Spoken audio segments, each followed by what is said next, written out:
திருச்சி சிறுகனூரில் திமுக தலைவர் மு.க.ஸ்டாலின் தலைமையில் இன்று மாலை திமுக மாநில மாநாட்டிற்கான முன்னேற்பாடு பணிகள் தீவிரமாக நடைபெற்று வருகின்றன. இதுகுறித்த கூடுதல் தகவல்களை எமது செய்தியாளர் பக்ருதீன் வழங்க கேட்கலாம். பக்ருதீன், என்ன மாதிரியான ஏற்பாடுகள்லாம் செய்யப்பட்டிருக்கிறது? முதலமைச்சர் மு.க.ஸ்டாலின் பல்வேறு அறிவிப்புகளை வெளியிட உள்ளதாகவும் தகவல் வெளியாகியிருக்கிறது. விவரங்கள் என்ன?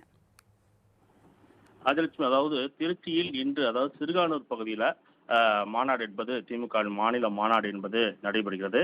மு.க.ஸ்டாலின் தொடரட்டும், தமிழ்நாடு வெல்லட்டும் என்ற தலைப்பில் இந்த மாநாடு பணிகள் ஏற்கனவே பல்வேறு கட்டமாக செய்யப்பட்டுள்ளது. இந்நிலையில்தான் திருச்சி சென்னை தேசிய நெடுஞ்சாலையில் உள்ள சிறுகானூரில் திமுகவின் பிரம்மாண்ட மாநில மாநாடு என்பது பணிகள் அனைத்தும் நிறைவுபட்டிருக்கிறது. குறிப்பாக 2026 சட்டமன்ற தேர்தலில் திமுகவிற்கு மீண்டும் திருப்புமுனை மாநாடாக அமையும் என்ற திமுக தொண்டர்கள், கட்சி நிர்வாகிகள் ஏற்கனவே தெரிவித்த வண்ணம் உள்ளனர். சுமார் 200 ஏக்கர் பரப்பளவில் நடைபெற்ற இருக்கும் இந்த மாநாட்டில் திமுகவின் தேர்தல் வாக்குறுதிகள் குறித்து அறிவிப்புகள் வெளியாகும் என்று எதிர்பார்க்கப்படுகிறது. தமிழ்நாடு முழுவதிலிருந்து மாநாட்டிற்கு வந்து செல்வோர் பாதுகாப்பாக திரும்பும் வகையில் பல்வேறு ஏற்பாடுகள் செஞ்சிருக்காங்க. பிரம்மாண்ட மேடை என்பது அமைக்கப்பட்டிருந்தாலும் அந்த பகுதியில் நீள அகலம் அமைக்கப்பட்டுள்ள அந்த LED திரை என்பது அமைக்கப்பட்டிருக்கிறது. இந்த மாநாட்டு திடலில் 2 முதல் 5 லட்சம் தொண்டர்களுக்கான அந்த மதிய உணவு என்பது அவர்களான தயார் செய்யும் பணி என்பது வேகமாக நடைபெற்று வருகிறது. குறிப்பாக 20,000 கிலோ கோழி இறைச்சி, 30,000 கிலோ அரிசி மற்றும் உள்ளிட்டவைகளை கொண்டு சமைக்கப்பட்டு வருகிறது. அவருக்காக பிரியாணி, சிக்கன் கிரேவி உள்ளிட்ட வகைகளும் தயார் செய்யப்பட்டு தற்போது அதை விநியோகம் செய்யும் பணியும் நடைபெற்று வருகிறது. இதற்காக 1100 தன்னார்வலர்கள் மற்றும் உணவு சமைப்பவர்கள் இந்த பகுதியில் பங்கேற்று அந்த பணிகள் என்பது விரைவாக சென்று கொண்டிருக்கிறது. இன்று நடைபெறும் மாநாட்டில் கலந்து கொள்வதற்காக திருச்சியில் மட்டுமல்லாமல் பல்வேறு மாவட்டங்களிலிருந்து தொடர்ந்து தொண்டர்கள் வருகை தரும் காட்சியை நாம் பார்க்க முடிகிறது. தற்போது ஆங்காங்கே அவர்கள் குழுவாக இருந்து சரியாக மாலை நேரத்தில் இந்த மாநாட்டு திடலுக்கு அவர் வருவார் என்று கூறப்படுகிறது. 20 இடங்களில் அவர்களுக்காக குடிநீர் வழங்கும் வசதி என்பது ஏற்பாடு செய்யப்பட்டிருக்கிறது.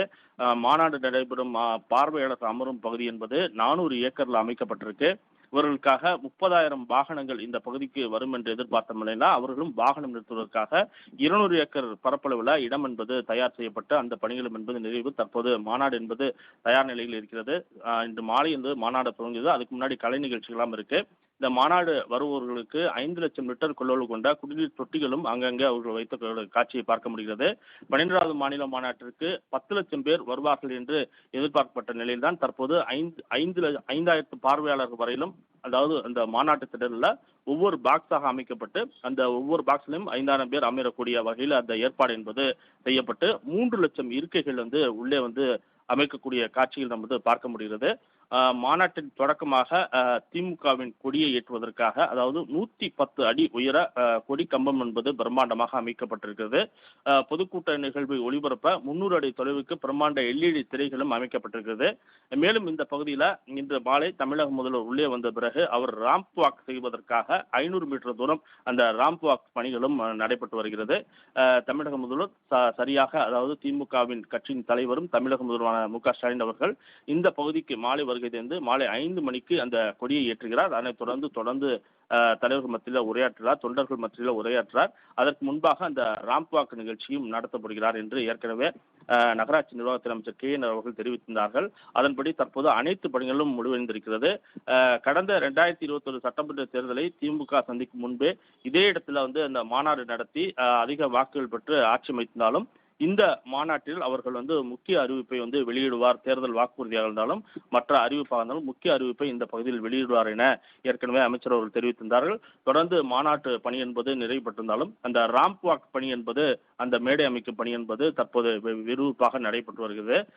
தொடர்ந்து அவர்களுக்கு மதிய உணவு தயார் செய்யும் பணிகளும் விரைவாக நடைபெற்று வருகிறது.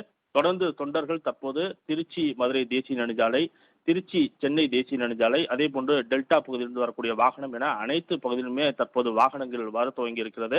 தொடர்ந்து அந்த வாகனங்கள் நிறுத்துவதற்காக அங்கங்கே ஏற்பாடுகள் செய்யப்பட்டிருந்தாலும் போக்குவரத்து மாற்றம் என்பதும் செய்யப்பட்டிருக்கிறது. டெல்டா பகுதியிலிருந்து ஒரு வாகனம், அதே போன்று மதுரை மார்க்கத்திலிருந்து ஒரு வாகனம் என அனைத்து வாகனமே திருச்சி சென்னை தேசிய நெடுஞ்சாலையில் ஒரு வாகனங்கள் என்பது வரக்கூடிய வாகனங்கள்லாம் போக்குவரத்து மாற்றம் செய்து அதற்கான ஏற்பாடுகளை முழுவீச்சில் தற்போது செய்திருக்கிறார்கள். அங்கங்கே போக்குவரத்து காவல்துறையினர் நிறுத்தப்பட்டு அந்த போக்குவரத்து நெரிசல் இல்லாமல் செல்வதற்காக வசதிகளை செய்து வரும் காட்சியை பார்க்க முடிகிறது. தொடர்ந்து தற்போது மாநாடு திடலுக்கு தொண்டர்கள் வர இருக்கக்கூடிய காட்சியை பார்க்க முடிகிறது. தொடர்ந்து வந்து கொண்டிருக்கிறார்கள்.